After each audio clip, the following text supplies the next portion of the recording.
이번에는 우리가 배웠던 라이프사이클 API들을 한번 코드상으로 직접 사용해 보면서 알아보도록 해보겠습니다. 참고 문서들은 제가 동영상 하단에 링크를 남겨 놓을게요. 우선 bit.ly begin react 이 주소로 들어오고 나면은 제가 준비해 놓은 샌드박스가 나타날 거예요. 여기 들어오셔서 fork 버튼 한번 누르시고 그리고 여러분의 코드를 입력하시면 되겠습니다. 앱 컴포넌트 열어주시고요. 우선 우리가 컨스트럭터부터 알아볼게요. 이 컨스트럭터는 컴포넌트가 가장 처음 만들어질 때 호출되는 함수입니다. 이것을 구현하시게 될 때는 여기서 컨스트럭터 하시고 props를 파라미터로 받아옵니다. 그리고 나서 먼저 슈퍼 props를 해주셔야 되는데 이 슈퍼 props가 용도는 원래 우리가 컴포넌트를 만들게 될 때 이렇게 리액트에서 불러온 컴포넌트를 익스텐드하고 이것을 상속하잖아요. 그럼 이 컴포넌트가 원래 가지고 있던 생성자 함수를 먼저 호출해주고 우리가 하고 싶은 작업을 하는 거예요. 예를 들어서 this.state는 뭐 a는 뭐 이런 식으로 작성을 해주셔도 되고 우리가 이전에 스테이트에 대해서 배울 때는 이렇게 할 수 있다고 배웠었죠. a는 1 뭐 이런 거. 우리는 일단은 여기서 어떤 작업을 해줄 거냐면은 콘솔 로그 1 이렇게 해보겠습니다. 아니다, 여기서 콘솔 로그 컨스트럭터라고 해볼게요. 그리고 저장하고요. 그리고 콘솔을 열어볼게요. 그럼 이렇게 컨스트럭터라고 나타났죠. 그리고 리액트 16.3 이전 버전에서는 Component Will Mount라는 라이프사이클 API가 있었어요. 근데 이건 이제 사라져가지고 얘는 무시하셔도 되고요. 이제 Component Did Mount에 대해서 알아보도록 하겠습니다. 우리가 이전에 배워봤듯이 이 API는 주로 외부 라이브러리 연동을 하거나 아니면은 컴포넌트에서 필요한 데이터 요청을 하거나 예를 들어서 ADX 요청한다든지 뭐 GraphQL이란 것도 있는데 뭐 그런 요청을 한다든지 하거나 아니면은 돔에 관련된 작업 뭐 스크롤 설정 크기를 읽어오기 뭐 이런 작업을 한다든지 아니면 또 이런 것도 할 수가 있죠. 이벤트를 등록할 때 특정 돔에다가 뭐 그런 작업을 할 수가 있습니다. 그러면은 이 함수도 직접 해볼게요. 사용을. 여기서 어떻게 사용하냐면은 component did mount라고 만들어 주시고 여기서 우리가 해주고 싶은 거 해주면 돼요. component did mount 이렇게 콘솔 로그 해 줄게요. 그러면 이렇게 컨스트럭터 호출되고 그 다음에 component did mount가 호출되죠. 예를 들어서 우리가 특정 돔에다가 어떤 작업을 하고 싶을 때 주로 그런 작업을 할 때는 ref란 걸 사용하는데요. 이 ref에 대해서는 나중에 좀 더 자세히 알아볼 거지만 일단 맛보기식으로 한번 사용해 볼게요. ref란 것은 우리가 돔에다가 아이디를 붙여주는 거랑 좀 비슷한데 그 돔에 대한 레퍼런스를 바로 이제 가져올 수가 있어요. 한번 사용해 볼게요. ref는 ref를 파라미터로 가져오는 함수를 작성해서 this.my div는 ref 이런 식으로 이제 ref를 설정해 줄 수가 있고요. 그 다음에는 console log 하셔가지고 this.mydiv.get bounding client rect 이것을 호출해서 기록을 보면은 뭐가 나타나죠. 이것을 개발자 도구로 보면은 이제 실제 값들을 볼 수가 있어요. 예를 들어서 이게 위치가 어디에 있고 크기는 얼마나고 이런 거 볼 수 있죠. 예를 들어서 여기서 제가 .height 이렇게 넣어 준다면은 이제 값을 바로 확인할 수가 있겠죠. 그래서 이런 작업을 할 수가 있어요. 특정 돔에다가 특정 돔의 크기가 실제로 몇인지 뭐 이런 작업을 확인해 줄 수가 있는 거죠. ref는 우리가 나중에 좀 더 자세히 알아볼 거니까 일단 이 정도만 해볼게요. 이번에는 컴포넌트가 업데이트 될 때 호출되는 라이프사이클 API에 대해서 알아보도록 할게요. 이전에는 Component will receive props라는 게 있었는데요. 이것 또한 16.3 이후부터 더 이상 사용되지 않아요. 그리고 그 대신에 get derived state from props라는 게 생겼는데요. 요거는 사용법이 조금 달라요. 뭐 component will receive props에서는 props를 새로 불러올 때 어떤 작업을 하겠다. 여기서 this.setState 같은 거를 할 수가 있었는데 이제 여기서는 조금 달라요.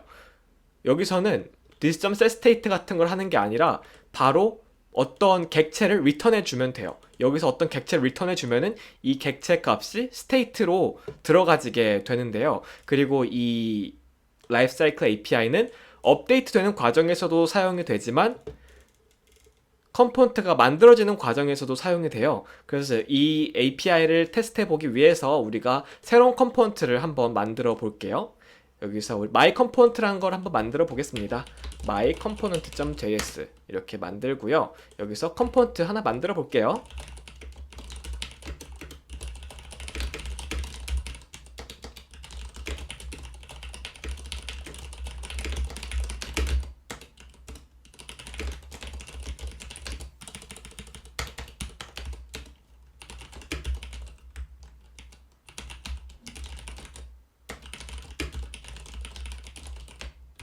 이렇게 props 값과 그리고 state 값을 보여주게 할 건데요.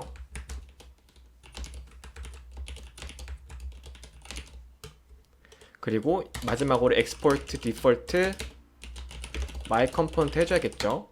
그리고 또 이 부분에 state 값은 value 값을 0 이렇게 해줘야겠죠. 그 다음에 app component에서 이걸 불러오겠습니다. import my component from my component. 그리고 요것을 하단에다가 렌더링 해줄게요. 그럼 지금 props 값이 없죠. 이 props 값에다가 value는 5 이렇게 넣어주겠습니다. 그럼 props state 0 이렇게 되어 있죠. 자, 우리가 뭘 할 거냐면은 이 get derived state from props 요걸 넣어 보겠습니다. 여기선요, 이렇게 그 constructor component mount 같은 경우는 바로 이렇게 넣어줬는데 이 get derived state from props는 static 값으로 넣어주셔야 돼요. 그래서 static get derived state from props 라는 걸 넣어주셔서 여기 보시면은 next props랑 prev state 이 두 가지 값을 파라미터로 가져옵니다. 그래서 next props 그리고 prev state 이렇게 만들어주시면 되는데 이 next props는 이제 다음으로 받아올 그 props 값을 가져오는 거고 이 prev state는 현재 이 업데이트 되기 전의 상태를 가져오는 거예요. 그래서 여기서 어떤 작업을 해줄 수가 있냐면요. 만약에 prev state와 그리고 next props의 value가 다르다. 그러면은 return해서 value 값을 next props.value로 넣어주면은 이렇게 state 값과 props 값이 같아지죠. 그리고 만약에 변경할 사항이 없다 그런 경우는 아무것도 하지 않거나 혹은 return null 처리를 해주시면 됩니다. 이번에는 이 props 값에다가 변화를 줬을 때 이 state가 어떻게 되는지 한번 살펴볼게요. 우선 앱 쪽에도 state를 만들어 줄게요. 그래서 값 이름은 카운터로 하겠습니다. 카운터로 하고 그리고 값은 1로 할게요. 그리고 여기다가 전달해주는 값을 this.state.counter 이렇게 넣어주고요. 1, 1 둘 다 1이 되겠죠. 그 다음에 안녕하세요 리액트 이제 불필요하니까 날려주고요. 그리고 여기서 버튼 하나 만들어주고요. 여기서 click me 만들어줄게요. click me. 그 다음에 함수 하나 만들어서 this.setState 해서 카운터 값은 this.counter state.counter 더하기 1 이렇게 한 다음에 이 핸들 클릭 값을 버튼에다가 언클릭해서 this.handleClick 해주고 나면은 이 버튼을 누르면은 이 props도 바뀔 것이고 이 props 값이 바뀜에 따라 이 state도 바뀌겠죠? 잘 되죠? 그 다음에는 라이프사이클 API 중에서 컴포넌트의 업데이트 성능을 최적화할 수 있게 해주는 should component update에 대해서 알아보겠습니다. 이 should component update의 경우에는 다음 받아올 props와 다음 받아올 state 값을 파라미터로 가져와요. 그래서 만약에 여기서 return false를 하게 되면 업데이트를 안 하게 되고 만약에 return true를 하게 되면 업데이트를 하게 돼요. 이 should component update를 따로 구현하지 않는다면 기본적으로 return true를 하는 함수가 이제 기본적으로 설정이 되고요. 만약 우리가 여기 특정 로직에 따라 false를 반하게끔 하면은 특정 상황에 이제 최적화를 해줄 수가 있게 되는 거죠. 한번 우리가 연습 삼아서 해볼게요. 여기서 만약에 어떻게 해볼까나 should component는 그냥 업데이트를 막아줄 수 있는 함수 정도로 기억해 두시면 됩니다. 그래서 주로 어떤 용도로 사용되냐면요. should component update라는 함수를 만들고요. my component에다가 그래서 next props와 next state를 받아오도록 하고, 그 다음엔 특정 조건을 넣어주는 거죠. 만약에 next props 값이 10이다. 그런 경우 return false를 하게 하고, 그렇지 않을 경우 return true를 하게 하는 거예요. 그럼 여기서 어떤 기어가 나타나는지 한번 볼게요. 전 누를 거예요. 하지만 업데이트는 되지 않습니다. 안 되죠? 다시 누르면 10이 스킵됐죠. 다시 한번 보자면은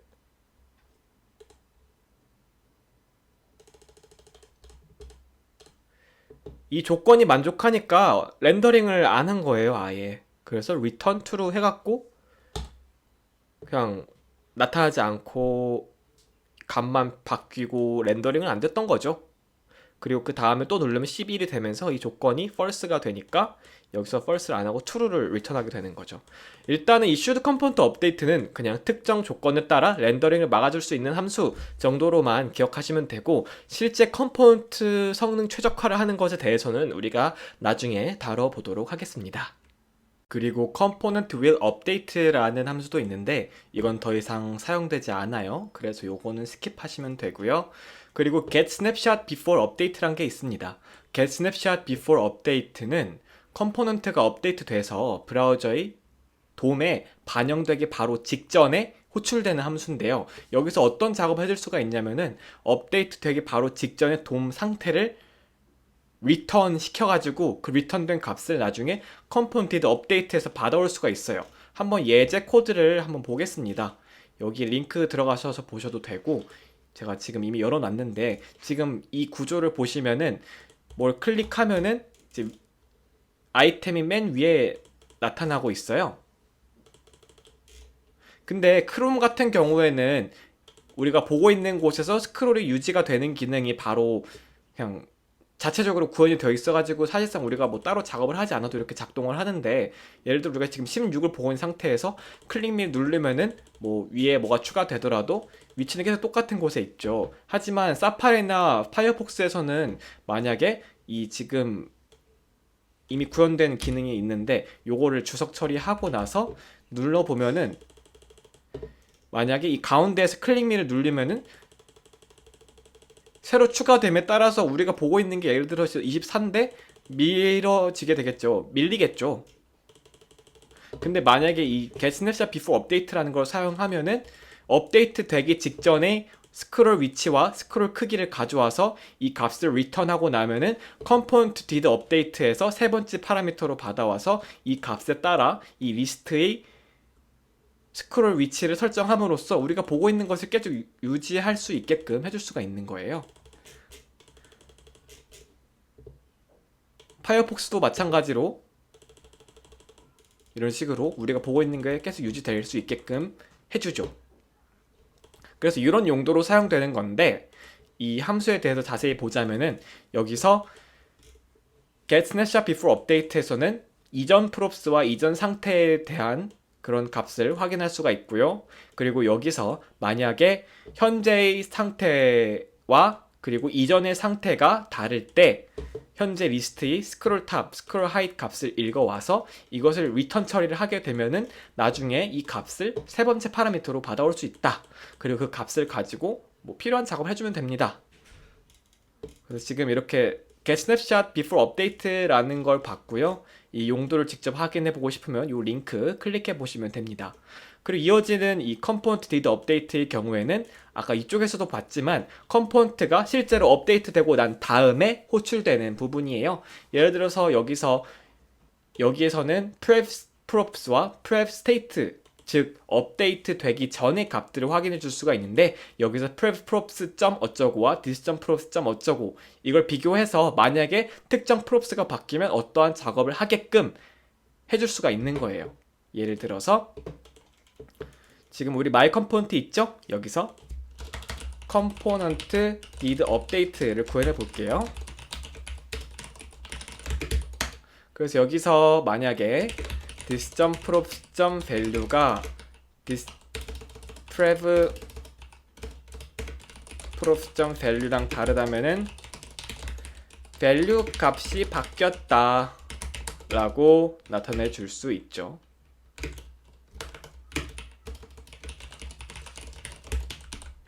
이렇게 하면 콘솔 쪽에 이렇게 밸류 값이 바뀌었다. 이 값이 바뀐 것을 알아낼 수가 있는 거죠. 그럼 여기서 어떤 작업을 해줄 수도 있는 거고요. 그 다음 마지막으로 컴포넌트 제거라는 게 있습니다. 컴포넌트가 불필요해지면은 컴포넌트가 사라지겠죠. 그때 나타나는 함수예요. 이거 어떻게 구현하냐면은 component will amount라고 하시면 되고요. 여기서 우리가 하고 싶은 작업을 하면 돼요. goodbye 이런 식으로. 그럼 이거를 컴포넌트를 앱에서 없애봐야겠죠. 이렇게 해보겠습니다. 만약에 this.state.counter가 10일 때만 보여지게끔 하는 거죠. 지금 여기에 이렇게 end 사인 넣어줬는데 나타나라. 네, 여기에 end 사인 넣어줬는데 이 조건이 만족하면은 요걸 보여줘라 이렇게 설정이 돼 있는 거예요. 그래서 이걸 누르면은 만약에 값이 10이 되면은 사라지겠죠? 사라질 때 이때 굿바이가 나타납니다. 그래서 이 my component에서 component will unmount가 이게 실제로 사라지게 될 때 이 값이 10이 넘어버려가지고 더 이상 나타나지 않게 될 때 이 함수가 호출되는 거예요. 그리고 이 문서의 하단에 보시면 직접 사용해 보기라고 있는데 이건 방금 우리가 튜토리얼에서 했던 내용이니까 쭉 스킵하시면 되고요. 이 아래로 가면은 컴포넌트에 에러가 발생했을 때 처리할 수 있는 component did catch라는 게 있어요. 자, 이거는 어떤 용도로 사용되느냐? 예를 들어서 뭐 이런 게 있을 수 있죠. 일단은 만약에 리액트 컴포넌트의 렌더 함수에서 오류가 발생하게 되면은 앱 자체가 크래시가 나버려요. 자, 만약에 우리 my component에서 존재하지 않는 값을 보여주려고 하면 에러가 나타나겠죠. 예를 들어서 이런 거예요. 여기서 this.props 아직 전달하지 않은 값이 있어요. 바로 뭐라고 할까요? missing 이렇게만 하면 에러 안 나지만 만약 이게 객체인 줄 알고 요거 안에 missing something 이 값을 보여주려고 했다고 쳐요. 그럼 이런 식으로 있지도 않은 거를 보여주려고 합니까? 하면서 cannot read property something of undefined missing 값이 undefined인데 여기서 something 값을 어떻게 불러오겠다는 거야? 라면서 에러가 나고 있어요. 이런 에러를 처리해 줄 수 있는 게 바로 이 component did catch라는 함수예요. 그래서 이 component did catch 한번 작성을 해볼게요. 이 에러를 잡아줄 때는요, 지금 에러가 my component에서 발생하고 있잖아요. 그 에러 잡는 거를 my component에서 구현할 수는 없고 에러가 발생할 수 있는 컴포넌트의 부모 컴포넌트에서 사용을 해줘야 돼요. 그래서 여기 앱 컴포넌트에서 component did catch라고 하고 여기서 파라미터 쪽에는 에러 값과 info를 받아올 수가 있어요. 그래서 한번 에러 값이랑 info가 뭔지 한번 볼게요. 에러 쪽에는 어떤 에러가 발생했는지 알려주는 거고, 그리고 인포 쪽에는 이 에러가 어디서 발생했을지 알려주는 거예요. 그래서 이걸 가지고 뭘 할 수 있냐면은 이 정보를 네트워크를 통해서 뭐 특정 서버한테 전달을 해준다든지 아니면은 단순히 에러가 발생했다고 보여준다든지 할 수 있어요. 저는 실제로 이 API를 사용해서 에러가 발생하면은, 그러니까 이 컴포넌트 디드 캐치는 우리가 실수로 잡지 못했던 그런 버그들을 잡을 때 사용하는 거예요. 그래서 사용자한테는 앱이 튕겼어요. 그리고 이 오류를 해결하기 위해서 우리가 최선을 다하겠습니다. 뭐 이런 식의 메시지를 보여주고 이 에러 정보를 실제 개발자들이 볼 수 있게 전달을 해주는 그런 작업을 하는 거죠. 그래서 우리가 뭘 해줄 수가 있냐면 지금 이렇게 에러가 나면은 아무것도 안 보여져요. 그래서 이런 걸 방지하기 위해서 일단 사용자가 아무것도 안 보여주면 이게 뭐지? 이럴 거잖아요. 그래서 일단 에러라는 값을 스테이트에 넣어주고요. 그리고 이쪽에서 만약에 this.state.error가 true면은 return해서 에러가 났어요 라고 하고, 그리고 이쪽에서는 component did catch에서는 this.setState 해서 에러 값을 true로 하고요. 그리고 여기다가 뭐 할 수 있다면 뭐랄까 API를 통해서 서버로 오류 내용 날리기 이런 작업을 할 수 있죠. 그럼 일단은 에러가 발생했을 때 이렇게 에러가 났어요라고 나타나긴 합니다. 뭐 새로 고침하면은 이 위에 뭐 빨간색으로 뭐 나타나는데 요거는 일단 개발자한테만 보이는 거여서 개발 모드에서만 보이는 거기 때문에 상관없고 일단 실제 유저가 보게 됐을 때는 에러가 났어요라고 명시를 해줄 수가 있는 거죠.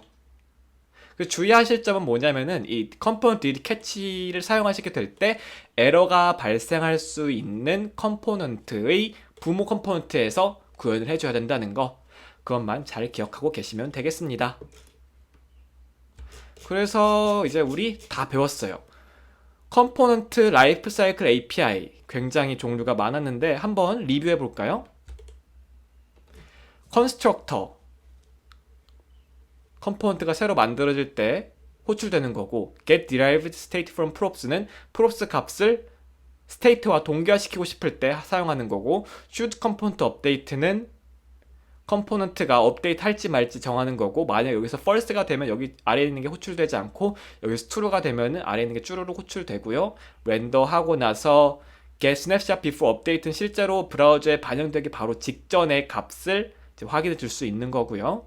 그리고 마운트가 끝나면 component did mount, 업데이트가 끝나면 component did update, 그리고 마지막으로 unmount가 될 때는 컴포넌트 will amount가 호출된다는 거, 그리고 추가적으로 방금 배웠던 component did catch, 이걸 사용해서 만약에 에러가 발생한다면 잡아줄 수 있다는 거, 이 정도만 기억해 두시면 되겠습니다. 일단은 이 라이프사이클 API를 처음 배우실 때는 익숙하지 않을 거예요. 아무래도 새로 배우는 것들이고 좀 많다 보니까. 근데 앞으로 사용하시게 되면서 익숙해질 거니까 만약에 이게 어렵게 느껴진다면은 걱정하지 않으셔도 돼요. 익숙해질 겁니다. 자, 이제 우리가 리액트 기초의 한 50% 정도를 배웠어요. 뭐 물론 이거 이후에도 조금 더 남아있긴 한데, 네, 끝까지 한번 화이팅 해봅시다.